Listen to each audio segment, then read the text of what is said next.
మిమ్మల్ని బహుశా హేళన చేస్తుంటారు. నా చిరుప్రాయంలో స్కూల్లో చదువుతున్నప్పుడు నా పరిస్థితి అదే.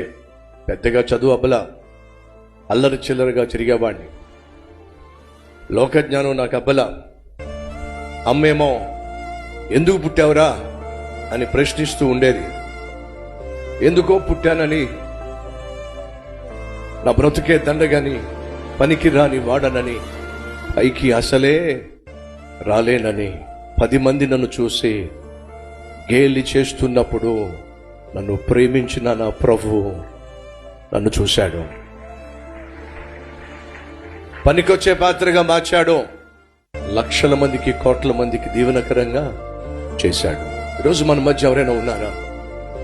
అందరు నన్ను చూసి హేళన చేస్తున్నారు. నల్లగా ఉంటానని, సన్నగా ఉంటానని, పొట్టిగా ఉంటానని, పెద్దగా చదువుకోలేదని, లోకజ్ఞానం లేదని, తెలివితేటలు లేవని నన్ను చూసి హేళన చేస్తున్నారు, గేలి చేస్తున్నారు. అది నేను తట్టుకోలేకపోతున్నాను. ఆ మార్గం గుండా నేను వెళ్ళా. నీకు శుభవార్త. నీకున్న రంగును బట్టో, నీకున్న హైట్ను బట్టో, నీకున్న స్థితిగతులను బట్టో, నీకున్న బలహీనతలను బట్టో హేళన చేసేవాళ్ళు, లోకువు చేసి మాట్లాడేవాళ్ళు, తగ్గించి మాట్లాడేవాళ్ళు ఈ లోకంలో చాలామంది ఉంటారు. కానీ నీకు విషయం చెప్తా, బలవంతులను సిగ్గుపరచటానికి నా దేవుడు బలహీనలను ఏర్పరచుకుంటాడు. ఒక